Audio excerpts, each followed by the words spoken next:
Akan membahas mengenai tema perbincangan kita malam hari ini, yaitu pidato Presiden Prabowo Subianto soal Palestina di forum KTT D8 Kairo, Mesir. Kami hadirkan beberapa informasi untuk Anda yang tersaji di layar kaca Anda ini, pemirsa, bahwa dalam momen tersebut Presiden Prabowo menyebut dukungan dan bantuan kemanusiaan yang diberikan kepada Palestina dan Suriah ini tidak diimbangi langkah nyata untuk menciptakan suatu perubahan.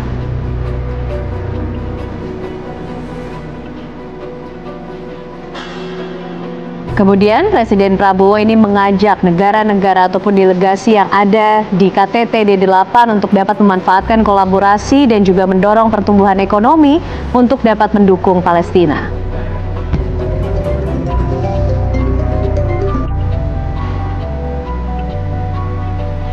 Poin lainnya yang juga menjadi perhatian dari Presiden Prabowo, di mana ia menilai dunia internasional tidak menghormati suara negara-negara Muslim. Isu hak asasi manusia seringkali tidak berlaku bagi umat Muslim.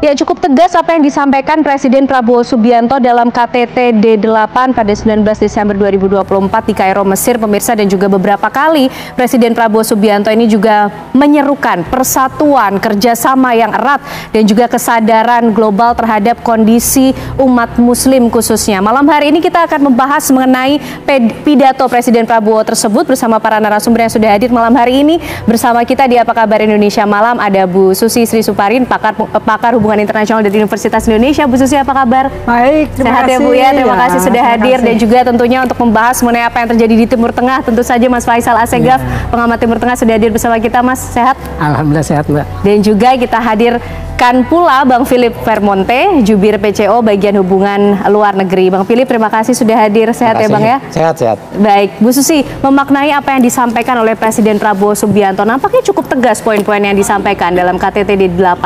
Apa Bu yang bisa kita tangkap dari pernyataan tersebut? Oke. Dunia internasional itu anarkik, ya. Siapa yang kuat, yang berperan, dia yang akan menentukan langkah. Jadi kalau kita percaya kepada the strong will do what it takes, the weak will suffer dari apa yang dilakukan oleh yang kuat. Jadi kalau kita lihat, harus kita lihat dari kedaulatan yang bersifat positif atau kedaulatan yang bersifat negatif, atau positive sovereignty atau negative sovereignty.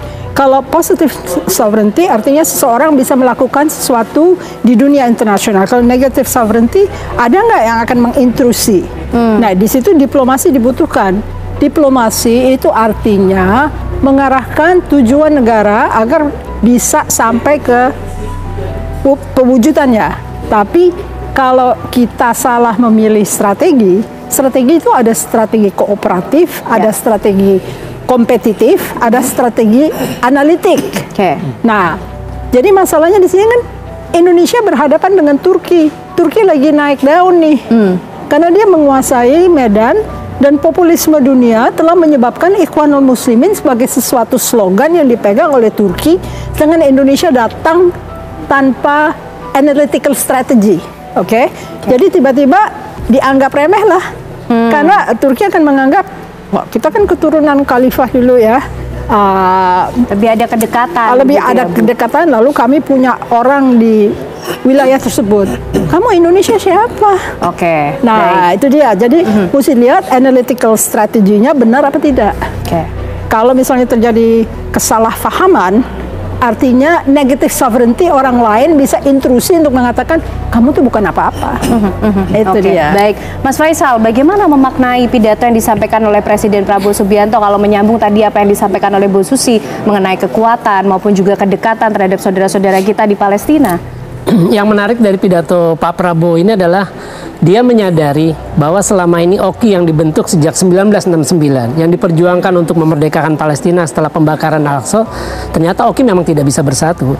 OKI yang terdiri dari 57 negara berpenduduk mayoritas Muslim selama ini tidak bersatu. Kalau kita lihat kutubnya kan ada dua, ada kutub Arab Saudi dengan Turki di OKI itu sendiri, dan punya kepentingan yang berbeda-beda. Makanya saya melihat ya Oki ini sebenarnya selama ini tidak efektif dalam memperjuangkan isu Palestina, hanya sekedar retorika. Dan kita tahu Turki adalah negara Muslim pertama yang punya hubungan diplomatik dengan Israel. Dan sampai sekarang hubungan itu kan selama ini kan kalau kita lihat perjanjian Ibrahim 2020 itu kan bilang bahwa kita punya hubungan diplomatik untuk membantu perjuangan Palestina. Nah, kalau berkaca dari pengalaman Turki dari tahun 49, setahun setelah Israel merdeka dan Israel berdiri, tapi tidak ada yang bisa diperjuangkan oleh Turki, itu satu. Jadi memang yang diucapkan Prabowo ini ya seolah-olah ya adalah berusaha membobol dinding tebal, dan itu tidak mungkin karena kan tiap negara punya kepentingan nasional yang berbeda-beda. Itu satu. Nah, terus dari dia berbicara tentang kemanusiaan, ya memang benar bahwa standar kemanusiaan yang tadi disebutkan bahwa negara Muslim itu berbeda dengan Barat. Kalau ketika Hamas atau Jihad Islam atau milisi lainnya di Gaza melawan Israel, itu dicap teroris. Kan itu yang dianggap itu. Nah, sebaliknya juga sama dengan padahal itu adalah perjuangan sebagai bangsa yang sedang dijajah melawan penjajah. Akan itu mungkin seperti cap kita ketika Belanda, pejuang kita melawan Belanda atau Jepang tahun-tahun Perang Dunia Kedua itu sendiri. Nah, ini juga artinya ada standar ganda di sini. Artinya nyawa orang Israel bagi Amerika atau dunia Barat yang pro Israel itu, pro Zionis itu dianggap lebih berharga ketimbang nyawa orang-orang Palestina yang sekarang udah 45.000 lebih. Tapi Mas Faisal melihat pidato yang disampaikan oleh Presiden Prabowo ini levelnya seperti apa? Cukup keraskah ketika bicara mengenai apa yang terjadi saat ini, konflik yang terjadi di Timur Tengah, Palestina dan Israel khususnya? Saya kira dari semua presiden setelah Soekarno itu, Prabowo orang yang paling mengeluarkan wacana yang paling konkret, yakni dengan bahwa akan mengevakuasi 1.000 pasien. Selama ini kan wacana-wacana tentang Palestina hanya capacity building, terus memberikan bantuan kemanusiaan. Ketika akan mengevakuasi pasien keluar dari Gaza, itu kan artinya akan berhadapan dengan mekanisme Israel, karena Israel nggak akan mudah mengizinkan orang-orang yang keluar dari Gaza, karena kita tidak tahu apakah itu masuk. Bagi Israel kan orang Gaza itu kan dianggap tanda kutip teroris semua lah, wajib dibunuh. Kenyataannya kan itu yang terjadi sejak perang Gaza. Nah, cuma saya mengharapkan apa yang dilakukan Prabowo dengan pidatonya yang konsisten sejak di Shangri-La Dialog ketika dia masih Menteri Pertahanan itu menaikkan leverage Indonesia. Tapi saya ingin lebih dari itu. Artinya Prabowo harus menjadi presiden pertama Indonesia yang menginjakkan kaki di tanah Palestina. Kalau Soekarno kan hanya berhenti di Mesir. Artinya belum pernah ada presiden Indonesia yang negara yang terdepan dalam membela Palestina. Apalagi kita juga pernah menjadi bangsa dijajah. Ketika Prabowo menginjakkan kaki di wilayah yang sedang dijajah, kan artinya kan itu gaungnya jauh lebih luar biasa. Dan saya berharap ya Prabowo berani melakukan itu. Itu harapannya Bang Philip. Nampaknya Presiden Prabowo Subianto sangat concern mengenai apa yang tengah terjadi di Timur Tengah, konflik antara Palestina dan juga Israel, termasuk juga mempertanyakan tidak hanya soal dukungan, tapi langkah-langkah nyata. Itu yang ingin dituju oleh Presiden Prabowo Subianto dalam pidatonya. Saya kira yang disampaikan Bung Faisal tadi benar ya, bahwa Presiden Prabowo kali ini menyampaikan sesuatu yang lebih konkret dibandingkan dengan pemimpin-pemimpin kita sebelumnya. Dan dalam hal soal Palestina, sebetulnya Indonesia sejak dulu konsisten.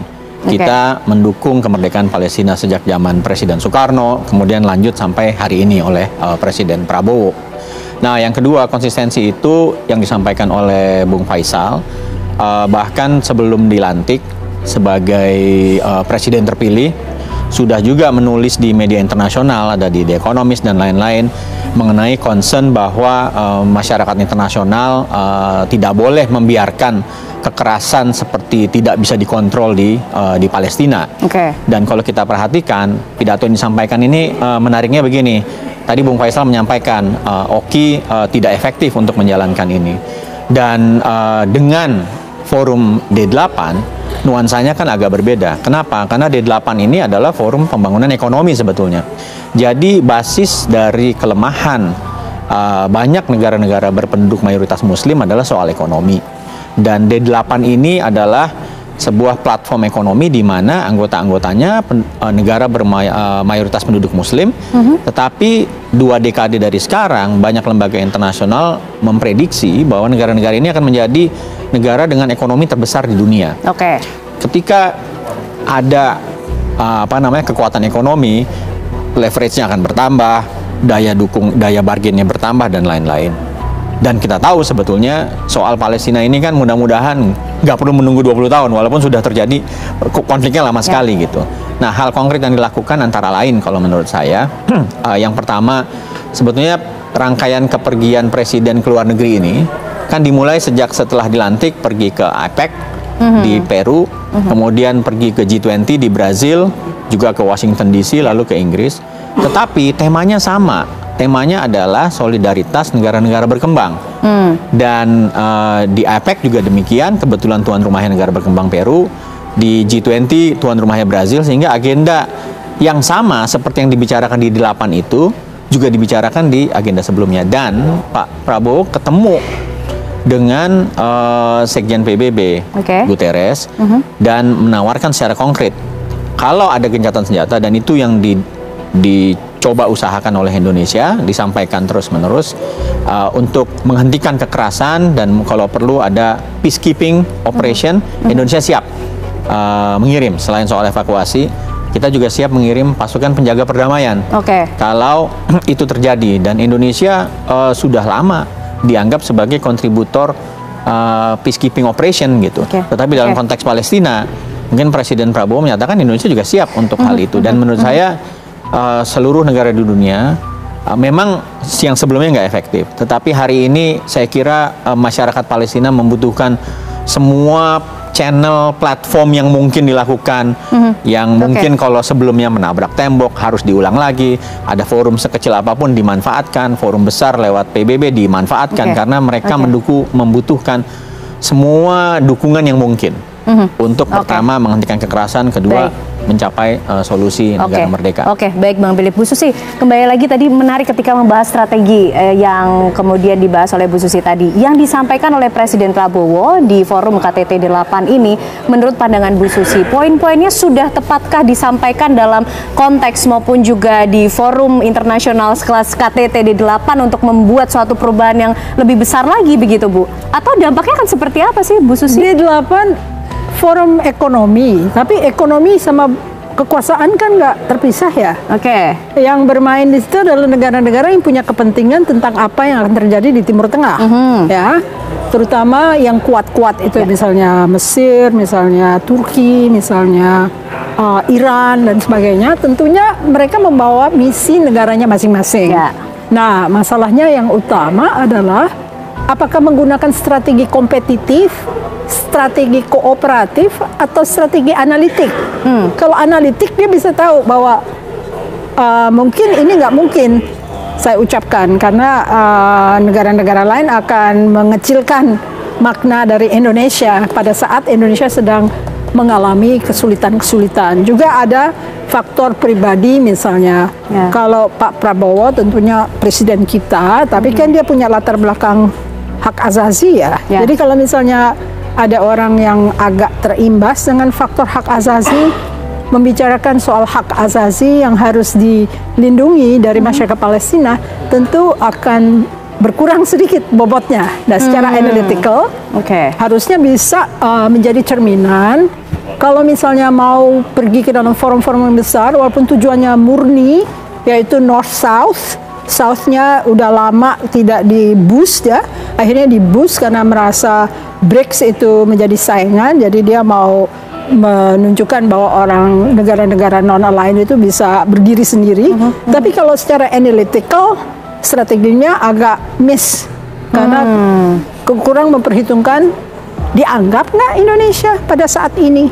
Pada saat kita melakukan pemilu saja sudah banyak cawe-cawe, maksudnya tidak terlalu demokratis. Jadi itu yang harus benar-benar kita memilah strategi kooperatif, strategi kompetitif, atau strategi analitik.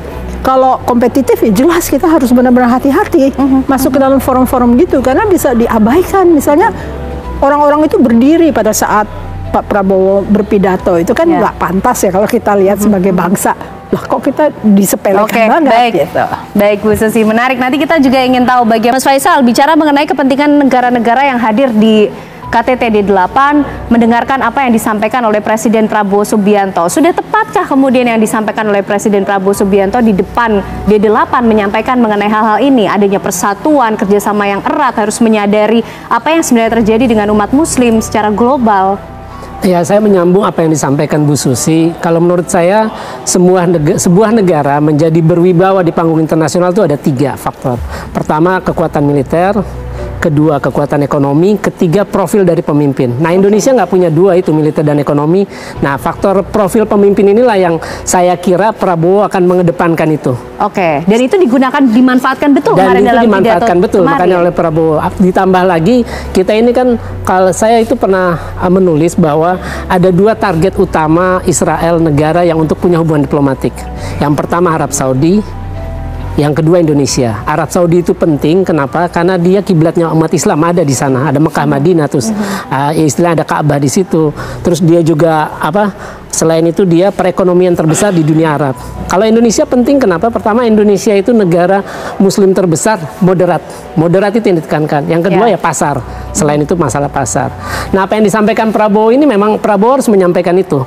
Karena kita tahu ya, maaf, 10 tahun sebelumnya kan kita agak tenggelam lah untuk di panggung internasional. Nah, Prabowo mencoba memperbaiki itu dengan menampilkan dengan pidato-pidato yang tegas dan lugas.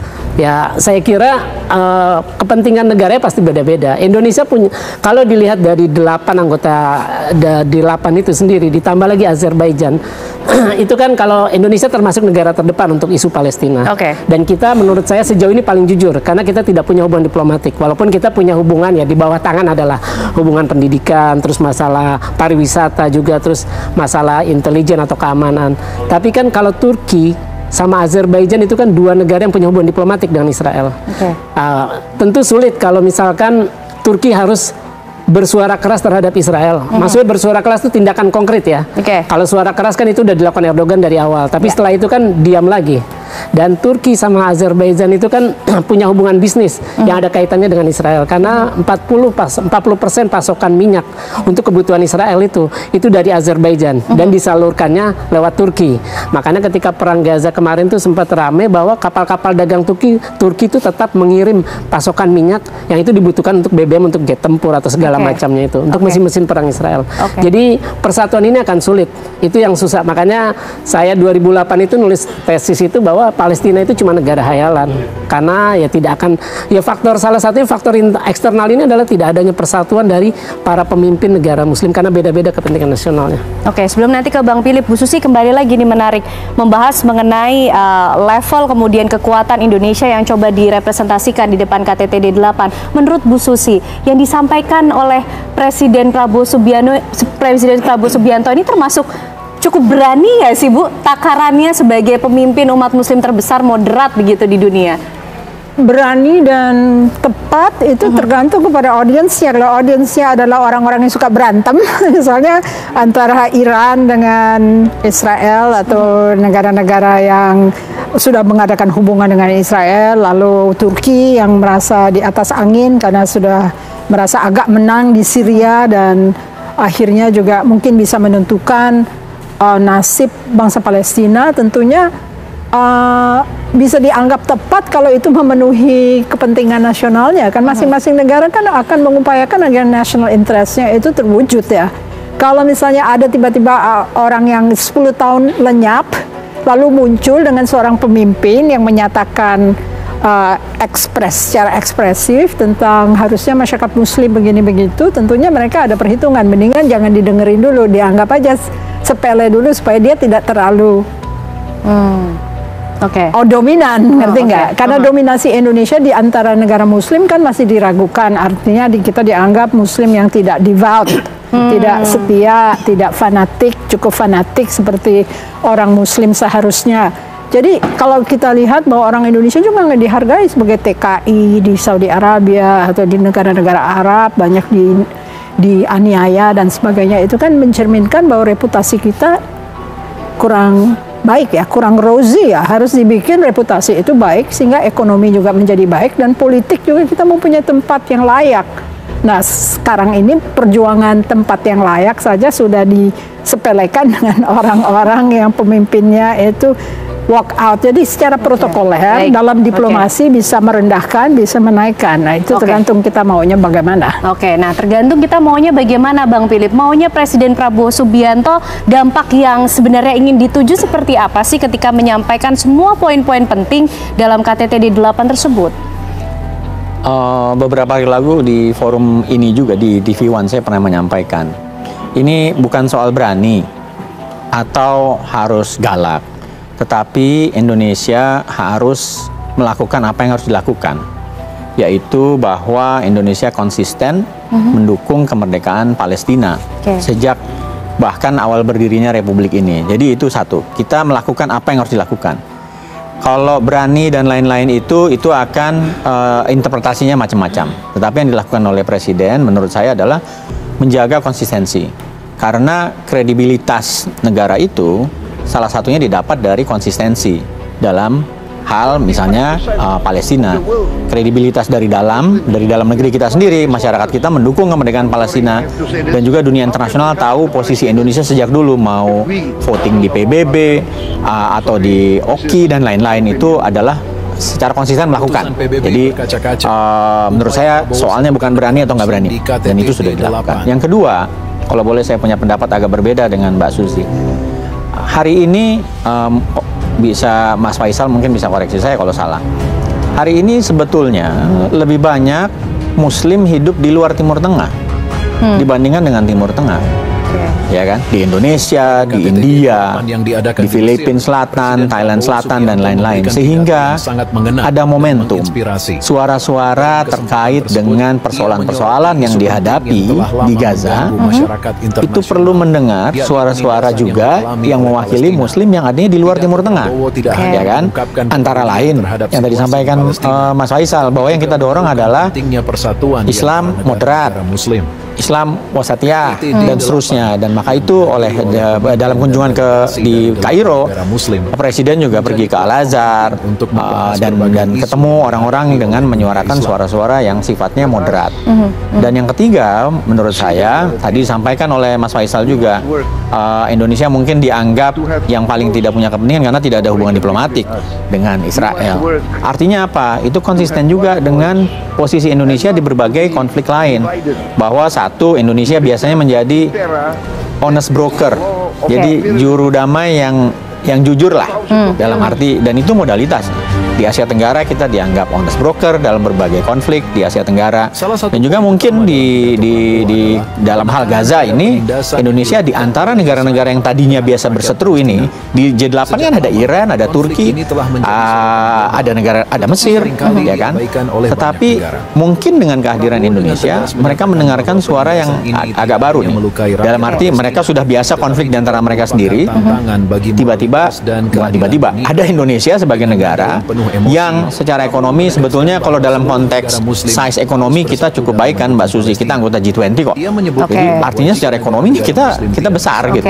Nah artinya yang ingin didorong oleh Presiden Prabowo Subianto di forum D8 dari negara-negara yang hadir, negara-negara Muslim berkembang lain, apa sih Bang Philip? Tadi itu satu, kerjasama di antara negara-negara Muslim berpenduduk Muslim yang ekonominya terbesar ini, yang ada 8 negara ini.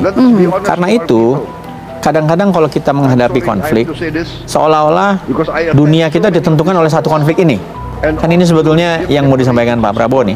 Waktu pergi ke Peru, ke Brazil, bicara soal inequality, poverty, kemiskinan, kelaparan, dan lain-lain.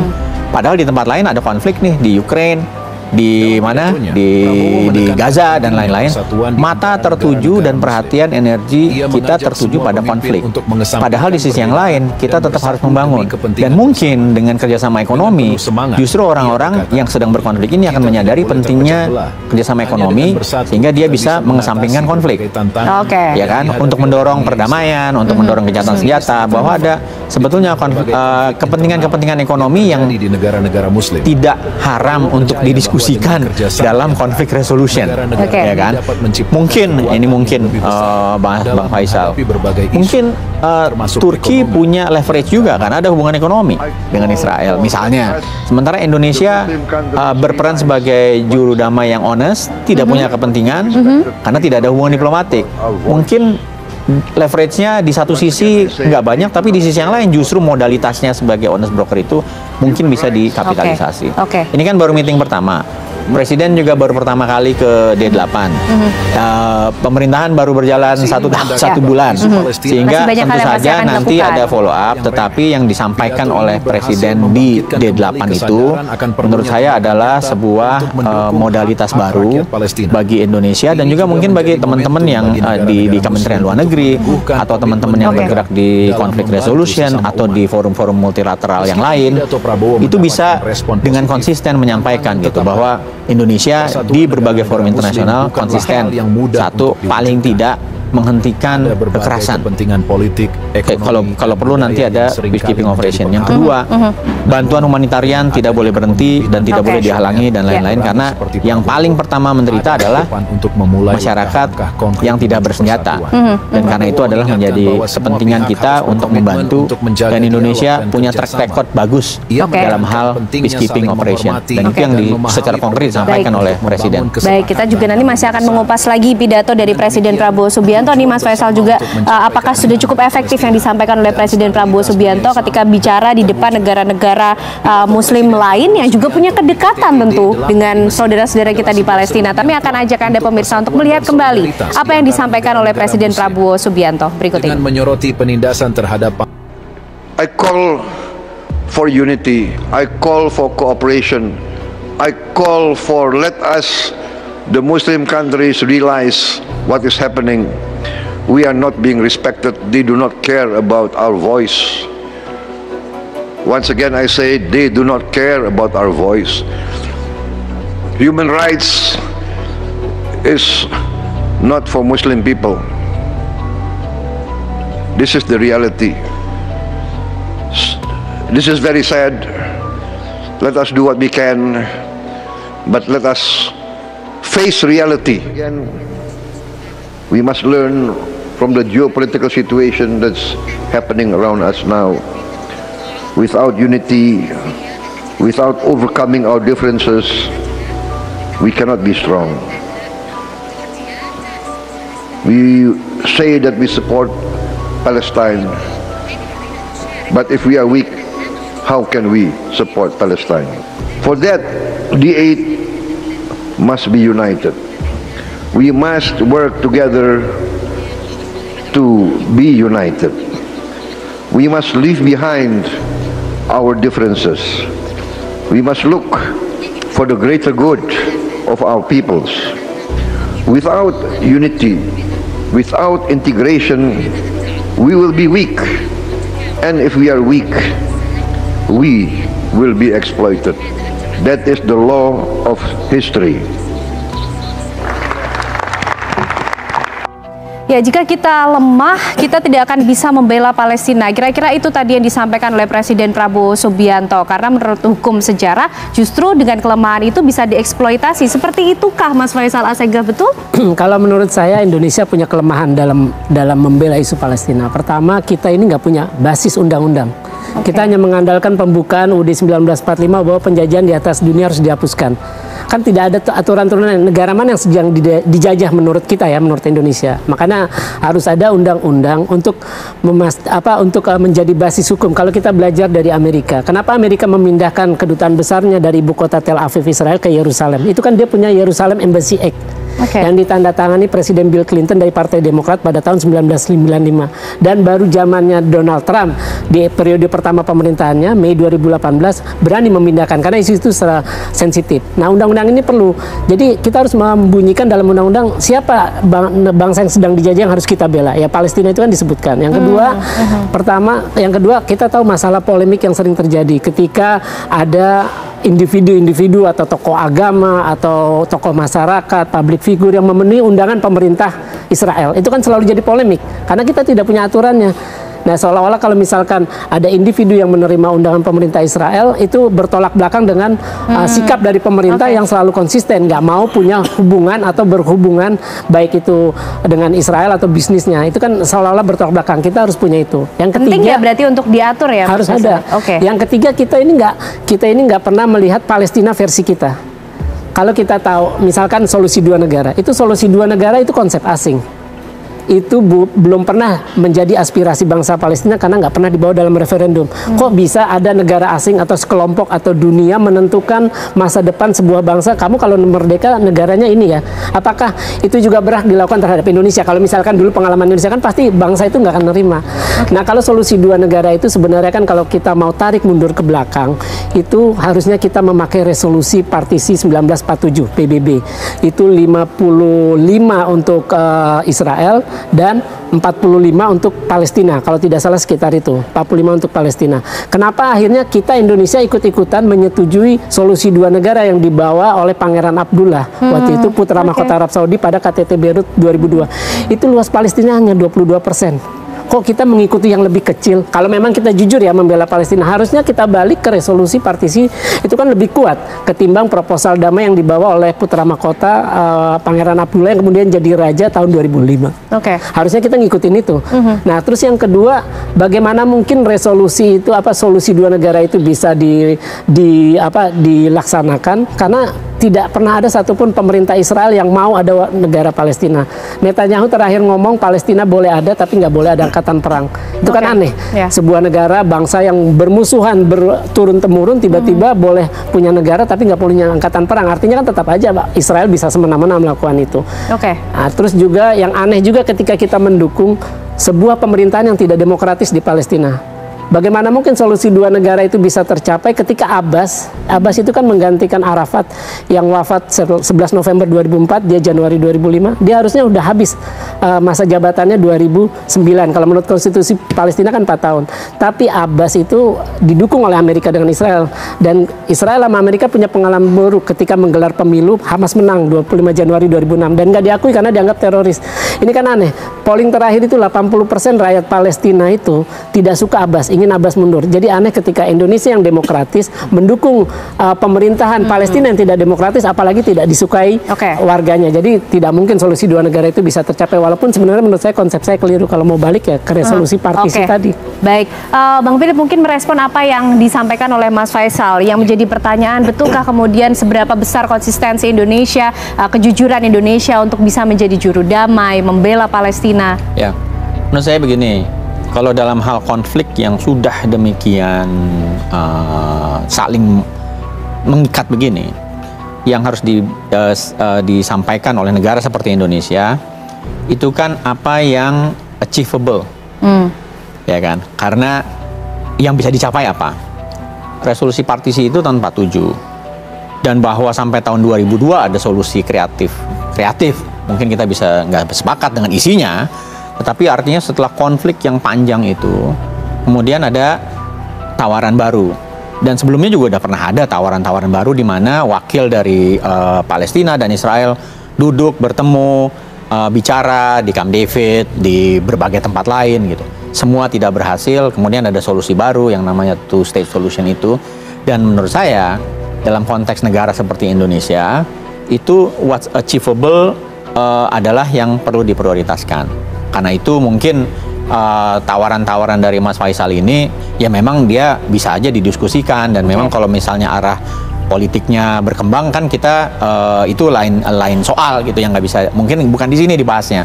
Tetapi poinnya adalah bahwa dalam hal kemerdekaan Indonesia konsisten, sudah menyuarakan secara konsisten. Kita kalau cek voting recordnya di PBB konsisten gitu, dan bahwa belum berhasil ya karena itu kita harus berjuang terus, namanya juga perjuangan anti penjajahan lah kira-kira gitu. Jadi menurut saya what's achievable ini yang dicari oleh presiden, dan karena itu menurut saya negara-negara D8 ini juga ini venue baru juga buat Indonesia.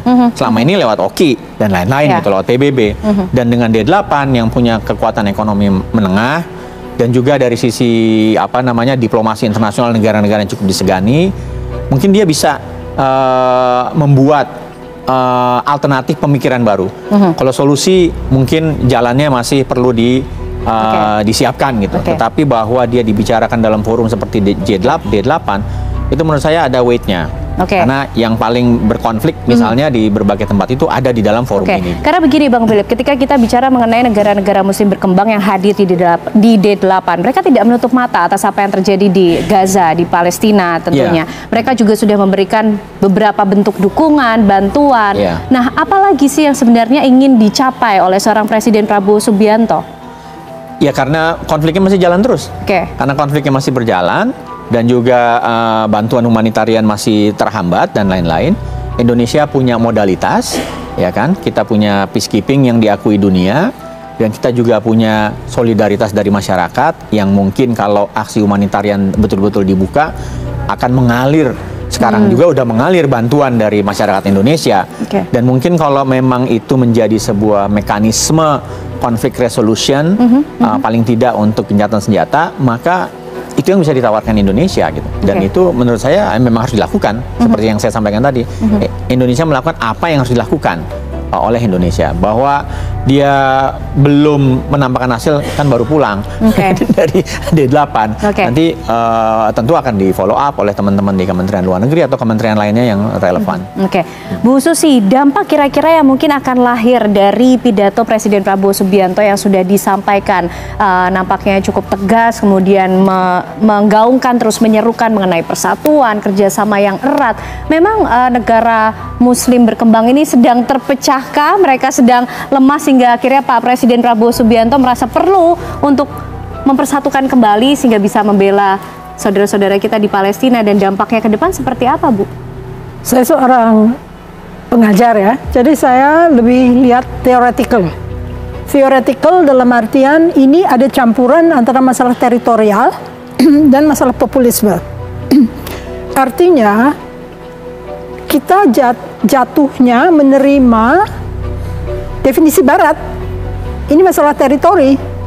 Seperti juga Turki di Suriah, Idlib, teritori dia nggak mau Kurdistan jadi negara, atau di Israel dan Palestina adalah masalah teritorial juga. Tapi ada elemen populismenya. Israel punya Zionist, Turki punya Ikhwanul Muslimin. Indonesia masyarakatnya terpecah-pecah dan negara absen selama 10 tahun, dan sampai saat ini saya belum melihat ajakan appeal kepada masyarakat Indonesia, sekte Indonesia Islam itu Wasatiyah itu menjadi linggo dari seluruh bangsa, sehingga kita nggak dianggap, oh kamu kan sendirian, rakyat kamu kan nggak mendukung. Kalau Ikhwanul Muslimin jelas Turki dan Qatar membantu secara dana, secara scholarship, secara segala macam apa yang mereka lakukan, sampai stalemate di Syria. Mereka berani melawan Egypt, berani melawan Saudi Arabia. Lalu kita seorang diri bicara bagus terobosannya, karena ini baru pertama kali terobosan itu dilakukan di tingkat D8, tapi elemennya masih sangat sumir karena kita memakai theoretical framework dari Barat, yaitu nggak membahas ini sebetulnya masalahnya isunya teritorial, jadi sengaja dilakukan seperti realisme, bukan sebagai sovereignty yang harusnya bisa diredefinisi setiap saat, redefinisi sesuai dengan harkat populisme yang sedang berlaku di mana-mana. Populisme Palestina jelas dinihilkan, tapi populisme Israel menanjak Zionis. Populisme Ikhwanul Muslimin juga menanjak. Jadi kalangan-kalangan yang mempunyai dukungan itu agak susah diajak bernegosiasi, karena mereka merasa saya sudah punya tempat dan saya tidak mau mendengarkan apa yang Anda katakan. Kalau bisa urusan saya berhasil, tapi urusan kamu tunggu dulu deh sampai kamu kuat. Tapi bukannya Pak Presiden Prabowo Subianto dalam pidatonya juga terus menyerukan itu, Bu? Ayo kita bersatu, kita melakukan kerjasama yang erat, ajakan-ajakan seperti ini. Apakah tidak cukup juga membuat negara-negara D8 ini ikut memiliki suara yang sama, keinginan di satu negara aja seperti Amerika Serikat, populisme kanan bisa lebih unggul dibandingin populisme Amerika secara menyeluruh. Nah, ini berhadapan dengan negara-negara yang punya national interest, punya dukungan populis. Lalu bagaimana menyatukan mereka sebelum mereka benar-benar menyatakan bahwa kami memang harus bersatu? Kan sudah pernah dilakukan Pan-Arabism, nggak jadi kan? Pan-Arabism di bawah Nasser itu kan pecah-pecah jadi beberapa negara. Sebenarnya kan dari konferensi Asia Afrika itu mereka akhirnya mendukung adanya Pan-Arabism tapi tidak berhasil. Jadi sekarang masalahnya bagaimana menciptakan mungkin komunikasi yang pas untuk kalangan yang sudah bertikai. Nah ini yang super difficult ya. Gimana caranya untuk menjembatani? PBB aja nggak bisa menjembatani masalah populisme ini. Tidak bisa diberikan hukuman oleh PBB. Zionis yang melakukan, bukan pemerintahan Israel. Pemerintahan Israel diambil oleh Zionis untuk melakukan kekejian tersebut, tapi PBB nggak bisa memberikan hukuman kepada Zionis ya. Yang diberikan hukuman mungkin sanksi-sanksi lah pada Israel, pada negaranya. Tetapi kalau kita lihat ini juga harus kita perhitungkan bagaimana nih populisme dan teritorialisme dijadikan satu, tapi kita nggak punya daya untuk mendongkrak kepentingan kita agar mereka mendengarkan, karena mereka punya roots ya, punya akar ke bawah. Oke, Mas Faisal, seperti itukah sehingga akhirnya Presiden Prabowo harus menyerukan? Apakah memang yang sedang terjadi akhir-akhir ini adalah negara muslim berkembang ini sedang lemah, terpecah, belum bersatu sehingga perlu dipersatukan kembali, dan itu yang disampaikan oleh Presiden Prabowo? Ya memang benar seperti itu, tapi saya pengen fokus Indonesia dulu. Saya kira ada kontradiksi apa yang dilakukan dengan konsistensi sikap politik luar negeri kita yang pro Palestina, tapi dalam prakteknya itu sebenarnya nggak konsisten. Yang pertama begini, kita lihat masyarakat kita itu kan sangat pro banget ngelihat Gaza, bela Gaza, demo-demo. Tapi dan jangan lupa Gaza itu secara de facto di bawah kekuasaan Hamas setelah perang saudara antara Hamas Fatah Juni 2007. Setelah kesepakatan Mekah Maret 2007 itu gagal. Nah, ketika masyarakat Indo pro Gaza yang secara de facto di bawah kekuasaan Hamas, sampai sekarang pemerintah kita tuh nggak pernah berhubungan dengan Hamas secara langsung. Artinya kita berbuat yang kontradiksi. Padahal Hamas dengan Fatah itu dua faksi terbesar. Kesalahan lainnya adalah ketika kita menunjuk konsul kehormatan, itu Maha Abu Susa 2018, itu hanya di tepi barat.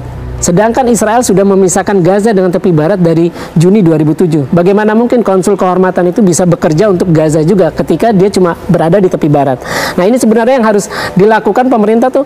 Ketika rakyat membela Gaza, kok pemerintahnya nggak pernah punya hubungan? Yang saya ingat waktu pemerintahan Jokowi itu Hamas pernah mau buka kantor di sini, tapi pemerintah tidak berani melakukan itu. Dan terus juga saya kira yang harus dilakukan itu selama ini kan perundingan rekonsiliasi antara Hamas Fatah itu kan kebanyakan kalau nggak di Mesir, Yordan, terakhir kan di Beijing. Saya kira Prabowo harus mengusulkan wacana.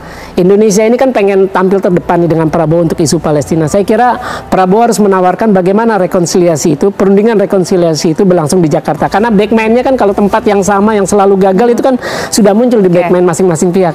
Saya kira Prabowo harus mengusulkan itu, Hamas dan Fatah berunding di sini. Itu cuma persoalannya tadi, ketika kita ingat kesepakatan Beijing itu 14 faksi. Dari situ aja sudah kelihatan bahwa masalah ini akan sulit. Karena 14 faksi itu tidak mau ibu kota Palestina nanti di Yerusalem Timur. Itu isi dari kesepakatan 14 faksi termasuk Hamas dan Fatah. Itu mereka mau Yerusalem. Nah, ini yang saya ingin betulkan lagi adalah dalam hal ini gini. Ketika Donald Trump mengakui Yerusalem, baik barat maupun timur, sesuai keinginan Israel berdasarkan Yerusalem Basic Law, disahkan Knesset September 1980, artinya pengakuan oleh Trump, Amerika di bawah Trump periode pertama itu kan mengaku itu. Saya berharap ya Prabowo melakukan hal sebaliknya. Kalau memang dia ingin naikkan leverage Indonesia ya. Nah, ini kan sebenarnya posisi Palestina kita ini dengan bagaimana pembelaan kita terhadap Palestina itu tadi ya seperti saya bilang bahwa ini sekarang di profil pemimpinnya yang harus itu. Bang Philip, ketika rakyatnya sudah begitu sepakat untuk terus membela saudara-saudara di Palestina, pemimpin negara dan juga pemerintah diminta juga untuk terus meningkatkan konsistensi untuk membela Palestina. Apa kemudian agenda selanjutnya yang dimiliki oleh Presiden Prabowo mengenai hal ini? Yang pertama begini, sebetulnya dari awal posisi Indonesia dari zaman Bung Karno soal Gaza, soal Palestina Israel itu adalah soal teritorial. Jadi justru dari zaman Soekarno yang dianggap paling penting kita punya share pengalaman bahwa kedaulatan teritorial itu yang paling penting, dan karena itu Bung Karno menyatakan berulang kali sehingga zaman Presiden Soeharto, Habibie, Gus Dur, Bu Mega, dan seterusnya sampai sekarang, itu sebetulnya adalah soal teritorial. Nah, soal teritorial tentu saja dalam konflik ada faksi-faksi di dalam Israel, ada faksi-faksi di Palestina. Mungkin hari ini terjadi begini karena ada faksi tertentu yang berkuasa yang amat konservatif, ya kan. Pada periode tertentu di Israel ada faksi-faksi yang mungkin lebih moderat, ya kan. Di Palestina juga sama, ada faksi-faksi yang mungkin lebih konservatif, ada juga faksi-faksi yang lebih moderat. Kalau memang poinnya Bang Faisal itu mau diambil secara konsisten, berarti mereka semua di dalamnya harus beres dulu. Baru negara lain di luar bisa membantu menyampaikan intervensi. Sedangkan bukan kebalikannya posisinya. Bahwa kita yang harus menentukan penyelesaiannya. Tetapi kan itu juga nggak mungkin. Perbedaan pendapat di dalam Palestina cukup tinggi seperti dijelaskan oleh Bung Faisal tadi. Di Israel juga sama. Perbedaan pendapatnya cukup tinggi. Karena itu saya kembali kepada poin, apa yang bisa dilakukan hari ini? Yang bisa dilakukan hari ini adalah menghentikan konflik, mendorong gencatan senjata, dengan itu bisa membuka ruang untuk bantuan humanitarian. Yang ketiga, Cina berusaha mendamaikan, memanggil. Menurut Bung Faisal nggak bisa, tidak berhasil nih. Amerika berulang kali pertemuan di Camp David dan lain-lain, nggak bisa. Lalu Turki juga melakukan, nggak bisa. Karena itu, poin saya kembali, yang paling reasonable bisa dicapai hari ini apa? Untuk tidak, kalau kita bicara soal konflik, Indonesia juga punya pengalaman yang bisa dibagi sebetulnya. Kita pernah menyelesaikan konflik Aceh di dalam negeri. Ya, kita punya pengalaman membuka ruang bagi negosiator dari luar untuk membantu penyelesaian konflik di Aceh. Di sisi yang lain, pemerintah mengupayakan dialog-dialog dari pemerintah pusat dengan waktu itu GAM dan lain-lain. Ada hasilnya. Pernah juga konflik agama di Maluku, kita bisa selesaikan. Di Poso kita bisa selesaikan. Jadi kita tuh sebetulnya ada modalitas gitu dalam konteks.